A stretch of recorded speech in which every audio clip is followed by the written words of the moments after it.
الحمد لله نحمده ونستعينه ونستغفره ونؤمن به ونتوكل عليه ونعوذ بالله من شرور أنفسنا ومن سيئات أعمالنا من يهده الله فلا مضل له ومن يضلل فلا هادي له ونشهد أن لا إله إلا الله وحده لا شريك له ونشهد أن سيدنا مولانا محمدا عبده ورسوله أما بعد فأعوذ بالله من الشيطان الرجيم بسم الله الرحمن الرحيم كنتم خير أمة أخرجت للناس تأمرون بالمعروف وتنهون عن المنكر وتؤمنون بالله وقال تعالى إن هذا صراطي مستقيما فاتبعوه ولا تتبعوا السبل فتفرق بكم عن سبيله إن هذا صراطي مستقيما فاتبعوه ولا تتبعوا السبل فتفرق بكم عن سبيله صدق اللہ العظیم۔ میرے محترم بزرگوں اور عزیز دینی بھائیوں، بات چل رہی تھی دعوت کے محنت کے عنوان سے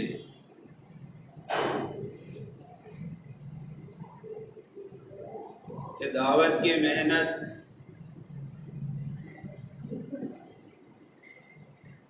مولانا الیاس صاحب رحمۃ اللہ علیہ نے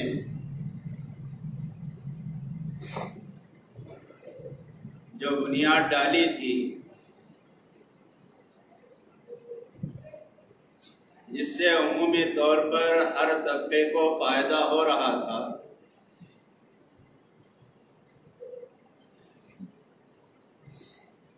اور ہر طبقہ اس کام سے جڑ رہا تھا،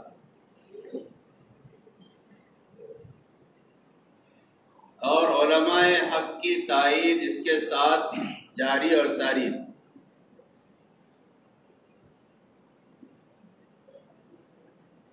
1926 سے لے کر 1995 تک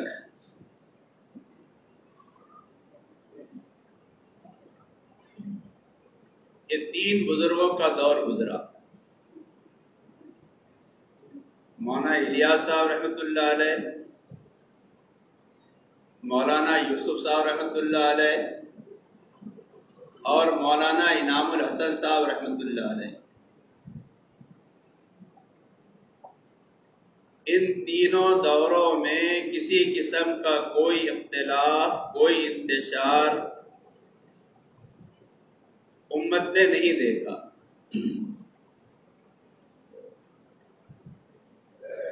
1995 کے بعد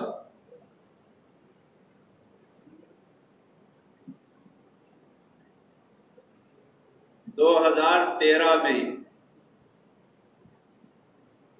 مولانا زبیر صاحب کا انتقال ہوا۔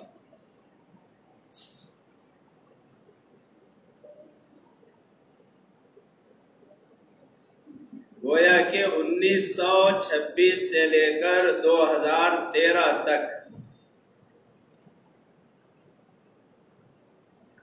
نہ عمارت کا شور تھا، نہ شورا کا شور تھا، کام چل رہا تھا۔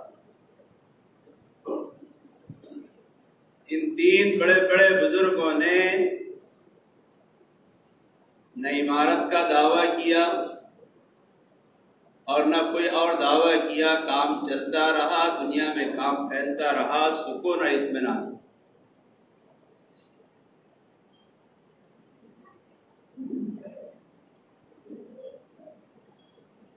مولانا الیاس صاحب رحمۃ اللہ علیہ اپنے ساتھیوں سے مشورہ کر لیا کرتا، مولانا یوسف صاحب رحمۃ اللہ علیہ اپنے قریب رہنے والوں سے مشورہ کر لیا کرتے۔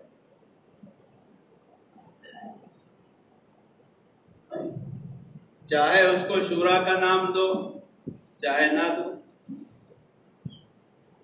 لیکن ہر بڑے کے ساتھ چند ایسے لوگ ہوتے ہیں جو اس کی نشست و برخاست میں، سفر و حضر میں ساتھ رہتے ہیں، تو کسی مسئلے میں اگر کوئی مشورہ کرنے کی نوبت آتی تو انہی لوگوں سے مشورہ کر لیا جاتا۔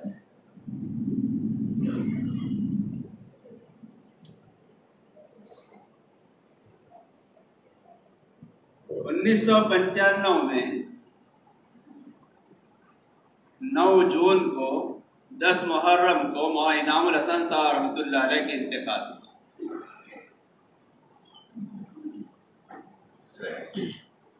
1995 9 جون سے لے کر 2013 تک کبھی فیصل ہوتے مولانا زبیر صاحب، کبھی فیصل ہوتے مولانا اظہار الحسن صاحب، کبھی فیصل ہوتے مولانا سعد صاحب، کوئی مسئلہ پیدا نہیں ہوا۔ 1995 سے لے کر 1913 تک کتنے سال ہوتے؟ 18،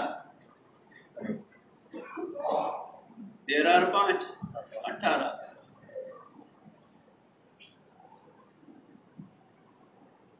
لیکن کشمکش شروع تھی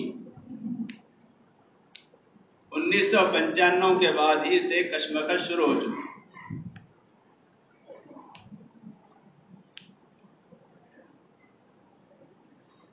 کام سکون اطمینان سے چل رہا تھا، کسی قسم کا کوئی انتشار اختلاف نہیں تھا۔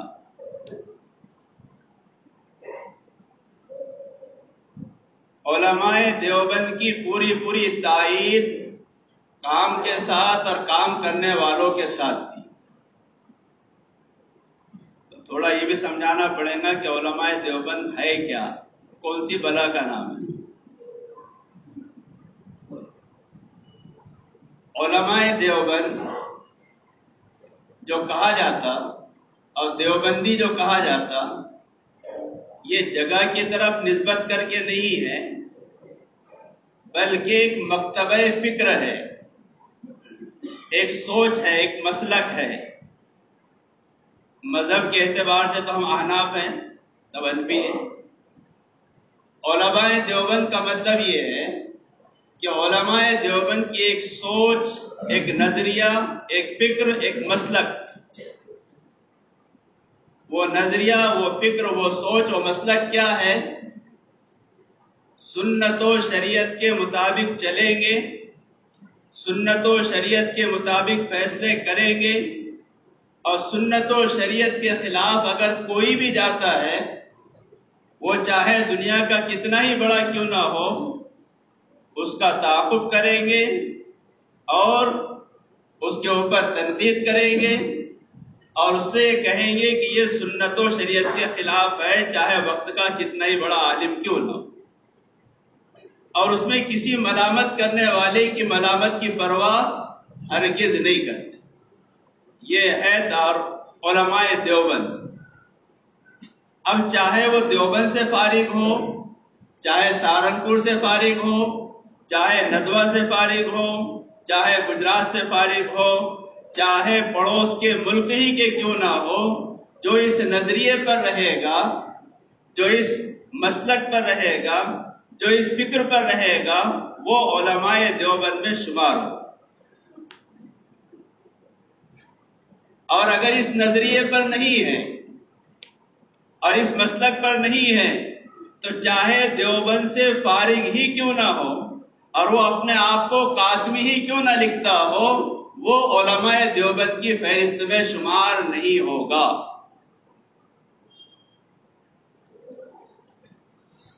ہمارے ہندوستان میں 2 مسلک چلے، زیادہ تر وہ تیسرا بھی چلا، چوتھا بھی چلا، لیکن آپ کو سمجھانے کے لیے بتاتا ہوں۔ ایک مسلک چلا بریلی سے اور ایک مسلک چلا دیوبند سے، ہے نا بھائی؟ ایک ہے علماء بریلی اور ایک ہے علماء دیوبند۔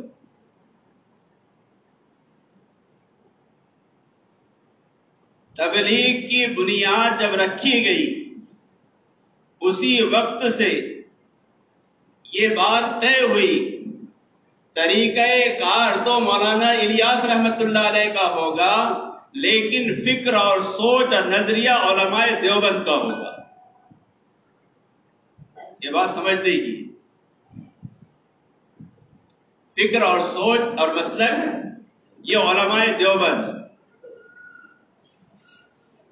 اور یہ ایسا ساتھ تھا دونوں کا، تبلیغ کا اور دیوبند کا، جس کو چولی دامن کا ساتھ کہتے ہیں۔ اتنا مضبوط جوڑ، اسی لیے تبلیغی جماعت کو لوگ تبلیغی جماعت نہیں بولتے، کیا بولتے تھے بھائی لوگ، چھوٹے بھائی لوگ کیا بولتے تھے؟ وہابیوں کی جماعت، کیا بولتے تھے؟ اس لیے کہ دیوبندیوں کو وہابی کہا جاتا تھا، اور مسلک اور مشرب اور منسک اور نظریے کے اعتبار سے دونوں ایک تھے، اس لیے تبلیغ والوں کو بھی وہابی کہا جاتا ہے۔ ایسا چولی دامن کا ساتھ تھا دیوبند کا اور تبلیغ، اس لیے کہ طریقہ کار وہ مولانا الیاس صاحب رحمۃ اللہ علیہ کا تھا، لیکن فکر اور سوچ اور نظریہ اور مسلک وہ علماء دیوبند تھے۔ اس لیے بڑے بڑے علماء مرکز آیا کرتے، مفتی شفیع صاحب رحمۃ اللہ علیہ مرکز میں آئے، مفتی کفایت اللہ صاحب رحمۃ اللہ علیہ مرکز میں آئے، مولانا علی میاں مرکز میں، مولانا منظور نعمانی مرکز میں۔ کیوں؟ فکر ایک تھی، طریقہ کار دیوبند کی تعلیم کا الگ تھا، طریقہ کار تبلیغ کی تعلیم کا الگ تھا، لیکن جو اصل چیز ہے، جو نہج، جو فکر اور جو سوچ اور جو مسلک، وہ دونوں کا ایک ہے۔ یہ سلسلہ چلتا رہا۔ علماء دیوبند یہ جمہور اہل سنت والجماعت کے پابند ہیں۔ ہمارے یہاں دین کے مخرج، اصل مخزن دو ہے، قرآن حدیث۔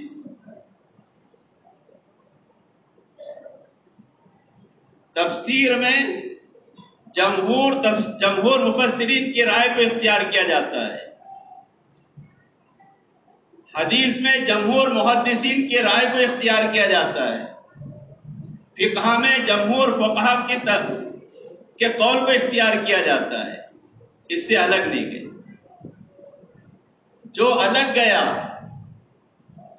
علماء دارالعلوم نے اس کا تعاقب کیا ہے، اور یہ ظاہر کیا کہ یہاں گڑبڑ ہو رہی ہے۔ یہ تفسیریں اپنی طبیعت سے، حدیثیں اپنے من سے ان کی تشریح کی جا رہی ہے۔ علماء بریلی کا تعاقب کیا علماء دیوبند نے، اور یہ امت کو یہ بتایا کہ صحیح شریعت اور سنت کیا ہے اور جمہور کا مسلک کیا ہے۔ جماعت اسلامی آئی، علماء دیوبند نے اس کا تعاقب کیا اور یہ بتایا کہ صحیح راستہ کیا ہے، سنت اور شریعت اور جمہور کیا کہتے ہیں۔ اہل حدیث آئے، ان کا تعاقب کیا، تو علماء دیوبند کسے کہتے ہیں؟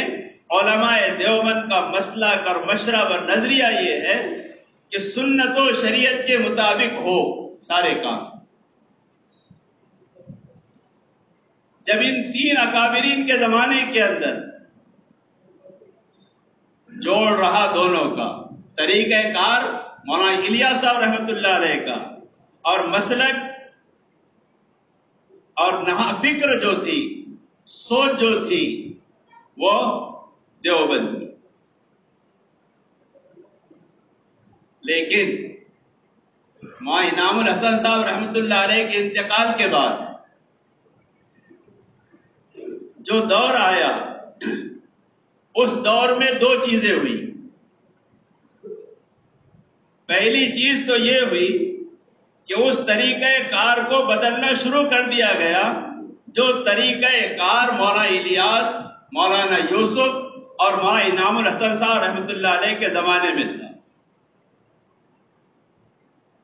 اس سے جو تشویش ہوئی وہ علماء دیوبند کو نہیں ہوئی. اس سے تشویش علماء دیوبند کو نہیں ہوئی. اس سے تشویش ہوئی کام کرنے والوں کو کہ کچھ یہ کہہ رہے ہیں کچھ یہ کہہ رہے ہیں، ہم کہاں جائیں، کیسا کریں. لیکن اسی پر بس نہیں ہوا، پھر بات آگے بڑھی. بات آگے کیا بڑھی؟ بات آگے یہ بڑھی کہ اب برملا بیانوں کے اندر مرکز سے بھی اور اجتماعات کے اندر بھی بیانوں کے اندر یہ بات کہی جانے لگی کہ جو دعوت کا جو مروجہ کام ہے بس یہی ایک کام ایسا ہے جو صحابہ کی عین سنت کے مطابق ہے، اس کے علاوہ جتنے کام ہیں وہ سنت سے میل نہیں کھاتے. پھر خانقاہ والوں پر اعتراض ہوا، مدارس والوں پر اعتراض ہوا اور سب کچھ اس کام کو بتایا جانا شروع کیا گیا. تو جو دیوبند کا جو مذہب ہے، مسلک ہے، اس پر چوٹ آئی. ابھی تک جو اکابرین تھے ان کی فکر اور دیوبند کی فکر ایک تھی، ان کا مسلک دیوبند کا مسلک ایک تھا. لیکن اب کیا ہوا؟ اب یہ ہوا کہ تفسیر قرآن کی آیت کی تفسیریں اپنی طبیعت سے کی جانے لگی. مسائل جمہور سے ہٹ کر بیان کیے جانے لگے. مثالیں دو آپ کو، ایک دو.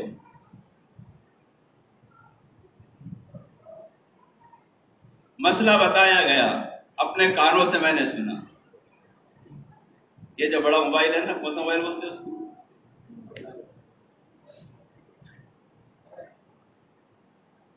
چلو اپنی سیدھی زبان میں بول دو، فوٹو والا موبائل. فوٹو والا موبائل، اس کے جواز کا فتویٰ جو مفتی متقی ہوگا وہ نہیں دے سکتا. متقی مفتی ہوگا وہ اس کے جائز ہونے کا فتویٰ نہیں دے سکتا. سارے دنیا کے سارے مفتیان نے فتویٰ دیا تو یہ سارے کے سارے نااہل ہیں، ناکارہ ہے. اورنگ آباد کی اجتماع میں آپ نے بھی سنا ہوگا، اتوار کے دن عصر کی نماز کے بعد جو نکاح کا بیان ہوا، اس نکاح کے بیان میں کیا کہا گیا تھا؟ دو باتیں بڑی خطرناک کہی گئی. ایک تو یہ بات کہی گئی کہ دو شرمگاہوں کو ملانے پر امت اتنا خرچ کر رہی ہے، نکاح یہی تو ہے کہ دو شرمگاہیں مل جائے. بیان سن لینا بزرگوں، دو شرمگاہوں کا ملنا نکاح نہیں ہے، یہ زنا ہے. دو شرمگاہوں کا ملنا یہ نکاح نہیں ہے، یہ زنا ہے. نکاح تو سنت طریقے پر ہوگا، گواہوں کی موجودگی میں مہر کے ساتھ دونوں کی رضامندی سے ایجاب و قبول ہوتا ہے، اس کو نکاح کہتے ہیں. اور ہم یہ کہہ رہے ہیں کہ دو شرمگاہوں کا ملنا یہ نکاح ہے اور اس کے لیے امت بے حساب پیسہ خرچ کر رہی ہے. میں مثالاً کر رہا ہوں، ایسی سینکڑوں ہزاروں باتیں ہیں. اسی میں ایک بات یہ کہی گئی تھی، اللہ کے نبی نے اپنی ازواج مطہرات کا ولیمہ کیا. حضرت زینب کا ولیمہ، آپ نے سب کا ولیمہ کھجور اور پنیر کے ساتھ کیا. لیکن حضرت زینب کا ولیمے میں گوشت کا انتظام کیا تو آپ کے الفاظ کیا تھے؟ اس الفاظ کو سنو. علماء دیوبند نے جو فتویٰ دیا وہ یوں ہی نہیں دیا. اور علماء دیوبند نے جو ان سے برات کو ظاہر کیا، ہم ان سے بری ہے، ہمارا ان سے کوئی تعلق نہیں، ایسے ہی نہیں کیا۔ یہ کہا انہوں نے بیان کے اندر، اللہ کے نبی کا معمول یہ تھا کہ آپ نے سارے ولیمے کھجور اور پنیر سے کیے، لیکن حضرت زینب کے نکاح میں آپ نے گوشت اور روٹی کا انتظام کیا، تو آپ اپنے معمول سے ہٹے تو آزمائش میں پڑ گئے۔ جب نبی اپنے معمول سے ہٹ جائے گا تو امت کہاں رہے گی؟ امت تو سب گمراہ ہو جائے گی۔ نبی کبھی معمول سے ہٹ سکتا ہے؟ یہ الفاظ تھے، ان کانوں نے خود سنے ہیں، اگر کسی کا بیان ہو تو دیکھ لینا، کہ نبی بھی اپنے معمول سے ہٹے تو ابتلا کے اندر مبتلا ہو گئے۔ تو جب نبی معمول پر نہیں رہے گا تو امت کہاں سے رہے گی؟ ایسے ایک نہیں، سینکڑوں چیزیں ہیں۔ یہ کہا گیا 6 نمبر پورا دین ہے، کون کہتا ہے کہ 6 نمبر پورا دین نہیں ہے؟ تو کیا ہم ناقص دین کی دعوت دے رہے ہیں؟ یہی نہیں، یہ کہا گیا بیانوں کے اندر، دین کے کاموں کی اجرت، امامت کر رہا ہے اس کی تنخواہ لے رہا ہے، محدث حدیث پڑھا رہا ہے اس کی تنخواہ لے رہا ہے، معلم کتابیں پڑھا رہا ہے اس کی تنخواہ لے رہا ہے، مکتب پڑھانے والا مکتب پڑھا رہا ہے اس کی تنخواہ لے رہا ہے۔ تو یوں کہا، دین کی اجرت لینے والا، یہ اجرت جو ہے، یہ جو اس کی تنخواہ ہے، یہ رنڈی کی آمدنی سے زیادہ خطرناک۔ یہ وہ سب باتیں تھی، یہ وہ ساری چیزیں تھی جس کی وجہ سے دیوبند سے 2016 کے اندر 7/11/2016 کو ایک فتویٰ شائع کیا علماء دیوبند نے کہ یہ اکابرین کے نہج سے ہٹ چکے ہیں، اور یہ تفسیر بالرائے اور یہ تفسیر حدیث کی تفسیر اپنی طرف سے کرنا انہوں نے شروع کر دیا، جمہور کے مسلک سے یہ ہٹ گئے ہیں، اس لیے یہ گمراہی کا راستہ کھل رہا ہے، اس سے ان کو روکا جائے اور امت کو چاہیے کہ اس سے بچا جائے۔ یہ وہ چیزیں تھی جس کی وجہ سے علماء دیوبند نے فتوے جاری کی۔ ہم پڑھتے نہیں، ہم کو پتہ نہیں۔ تو جو اس وقت دنیا کے اندر جتنے اکابر علماء ہیں، چاہے مدرسے کے لائن کے ہو، چاہے خانقاہ کے لائن کے ہو، چاہے انہوں نے اپنی زندگی انفرادی گزار رہے ہوں، ہندوستان ہو، بنگلہ دیش ہو، پڑوس ہو، سب جگہ کے سارے بڑے بڑے علماء، انہوں نے اپنی تائید ان کے پاس سے ان سے ہٹا لی۔ بزرگوں، دین کے نام کی محنت کے ساتھ بے دینی زندگیوں میں داخل ہو رہی، مسئلہ عوام کا ہے، اس میں 98% عوام لگی ہوئی ہے تبلیغ میں، اور عوام کا حال یہ ہے، ان کو جو سمجھا دو وہ سمجھ جائے۔ اس لیے جہاں جہاں اس کے خلاف آواز لگی، شدید اختلافات ہوئے۔ دیوبند نے جب فتویٰ چھاپا تو دیوبند کے سفیروں کو عوام نے مارا ہے کہ کیوں تم نے ہمارے ذمہ دار کے خلاف فتویٰ چھاپتے ہو۔ علماء کو مسجدوں سے نکالا گیا، اور ان علماء نے حق کے لیے اس کی تکلیفیں برداشت کی ہے۔ یہ علماء دیوبند کا مشرب ہے، یہ علماء دیوبند کا ترہ امتیاز ہے کہ حق کے لیے انہوں نے قربانیاں دی، اور قیامت تک کے دیتے رہے گی، کوئی مسئلہ نہیں۔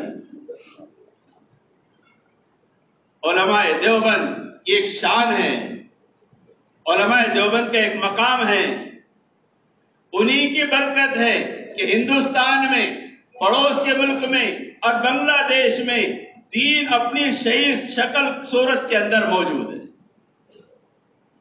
کسی کو ہمت نہیں ہوئی اس دین کے اندر کسی قسم کی تحریف کرنے کی۔ ایک بڑے عالم نے مشہور و معروف عالم نے، انہوں نے کہا یہ قرآن کے پاروں کی ترتیب یہ بات کی بنائی ہوئی ہے، صحابہ کے زمانے کی نہیں ہے، اس لیے اس زمانے کی ترتیب پر قرآن کو لے آؤ۔ انہوں نے نسخہ بھی بنایا، چند نسخے اس کے چھاپے بھی۔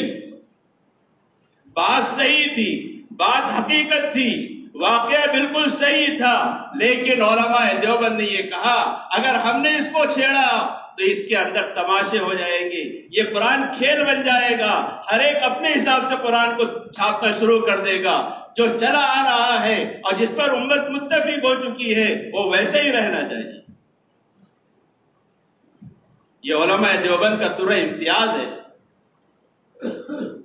جس دیوبند کی بنیاد مولانا قاسم نانوتوی رحمۃ اللہ علیہ نے رکھی تھی، انگریزوں کا دور تھا، پکڑ وارنٹ آیا، آپ کا وارنٹ نکل گیا، آپ گھر کے اندر چھپے 3 دن تک، 3 دن ہو گئے گھر سے باہر آ گئے، لوگوں نے کہا ابھی آپ کا وارنٹ ختم تھوڑی ہوا،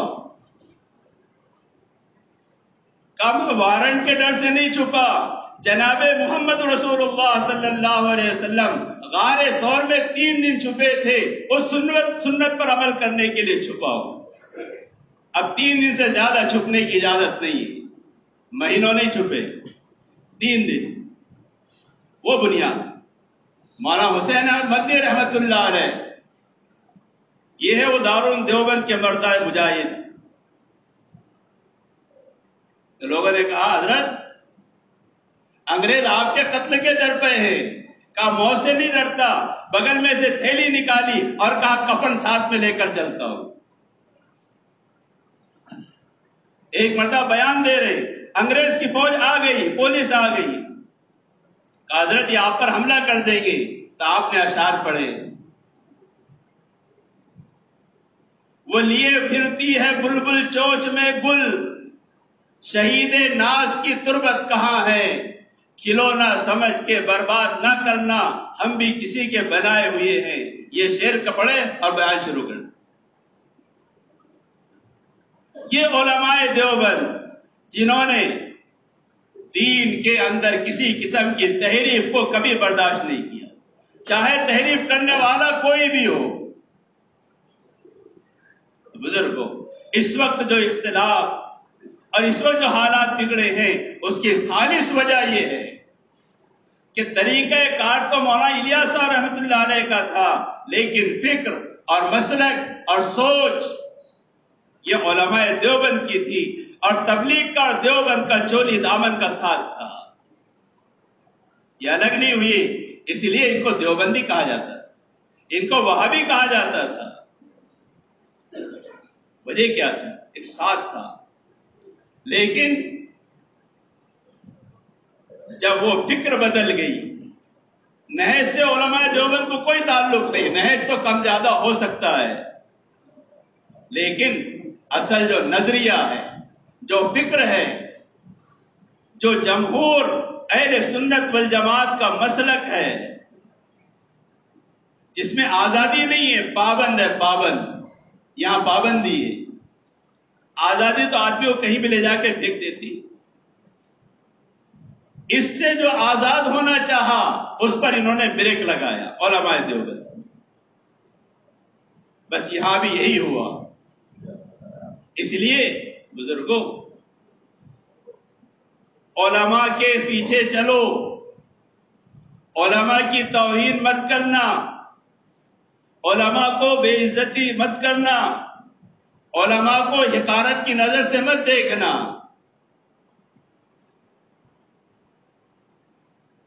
باطل کی ہمیشہ یہ سازش رہی ہے کہ علماء کے دل میں عوام کی نفرت ڈالی جائے اور عوام کے دل میں علماء کی نفرت ڈالی جائے تاکہ یہ کٹ جائے۔ جس دن امت کے اندر سے علماء ختم ہو جائیں گے، یہ عوام بغیر سر کے ہو جائے گی۔ تو بہرحال سلسلہ تو چلتا رہے گا۔ اسی لیے ہم نے یہاں شروع کیا کام. بدھ کے دن مشورہ کرتے ہیں عشاء کے بعد، اور جمعرات کے دن مغرب کے بعد اجتماع کرتے ہیں. ابھی ہم نے شب گزاری نہیں کی، اس لیے کہ اس کو ابھی مرکز ہم نے نہیں بنایا، ہم نے اس کو ٹھیا بنایا ہے. مرکز بنانے کے لیے تو اجازت بھی لینا پڑے گا اور اپنے بڑوں کو بلانا پڑے گا، ان سے رائے مشورہ لینا پڑے گا، اپنے شہر کے ذمہ داروں کو بھی جمع کرنا پڑے گا، اس لیے کہ بہت ساروں کے تقاضے ہیں. تو ہم نے اس کو ابھی مرکز نہیں بنایا، لیکن ہمارا کام یہاں سے شروع ہم نے کیا ہے. جب مرکز بنانے کا موقع آئے گا انشاءاللہ آپ کو اطلاع دیں گے، اور ذمہ دار لوگ بیٹھ کر اس کے بارے میں سوچیں گے جب اجازت مل جائے گی ذمہ داروں کی طرف سے. اللہ مجھے آپ کو عمل کی توفیق عطا فرمائے.